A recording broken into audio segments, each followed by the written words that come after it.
paorou pandup ama. David ki macha nipa Israel gi Ningthou Solomon gi paorou sing. Lousing amasung takpi tambiba khangnaba wakhal tabagi wa sing munna khangnaba. Lousing gi takpi tambiba fangnaba dharma chenba achumba wayal amasung achumba tawbagi maramda. Achamba singda hai singba pinaba nahada khangba amasung singna chatpa ngamba pinaba. Asingba mina tagani amasung haiba hengatkani. Wakhal taba mina asingba pautak sing phangjagani. Paorou amasung aruba wa khangnaba asingba singi wa sing amasung makhoigi pakhong sing khangnaba. Jehovah bu kibadi lousing gi haurak famni adubu apangba singna lousing amasung takpi tambiba thawoide.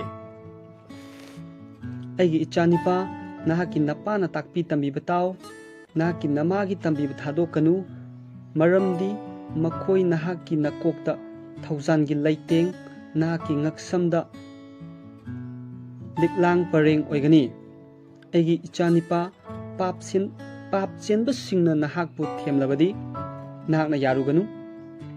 Karigumba makhoina hairabadi Makhoiga lau aikoina I tahanaba lumduna ngaisi maral laijadaba singbu maram laitana aikoina lumduna laisi khamnum laiba kumna aikoina makhoibu hingna yotsinsi komda taraba singumna makhoibu punna aikoina mamal yamlaba lanthum pumnama fangani. Aikoina aikoigi yumsing mulakpa potna thalhangani.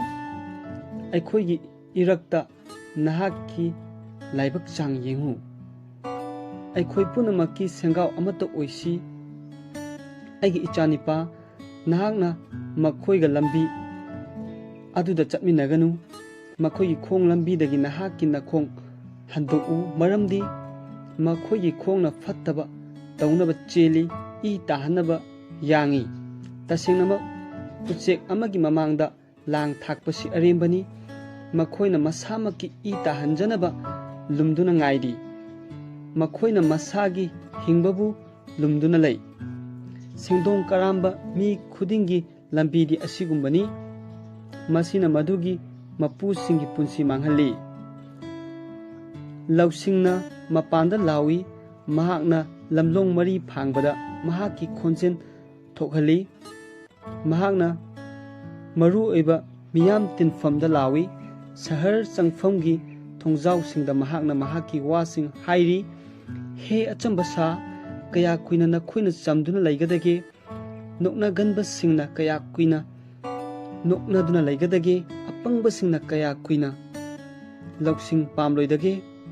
Aina chumthokpada nakhoi Onsinlak U yengu. Aina nakhoida Eigi thawai haithagani. Aina nakhoida Eigi wasing khanghangani. Maramdi aina kaukhi nakhoina yakhide. Aina Eigi khut tingthokhi mi kana amatana pukning changkhide. Nakhoina Eigi pautak pumnama thawoide.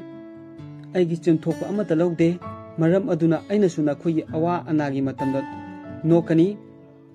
Akibana nakhoigi nathakta lakpada aina noknagani. Nakhoigi akibana nong nungsit kumna lakpada mang takpana nonglei nungsit kumna lakpada langtaknaba musuk awaba nakhoigi nathakta lakpada matam aduda makhoina aibu kaujagani adubu aina khumbiroi. Makhoina aibu pukning changna thijagani adubu makhoina aibu fangloi. Maramdi makhoina Lousing Pamkhide Aduga Jehovah bu kiba amasung khankhide. Makhoina Eigi pautak amata lawde. Eigi chumthokpa punamak usit thawoide. Maram aduna makhoina masamaki maram satki mahai chajagani. Masagi khujin thaurang singna makhoigi mapuk thangani. Maramdi achamba singi lamuk navana masabu hatkani. Apangba singi komthokpana masabu manghangani. Adubu Eigi wa pukning changna taba mahakna asoi angam leitana pangani. Fattabagi akibadagi ingna laigani.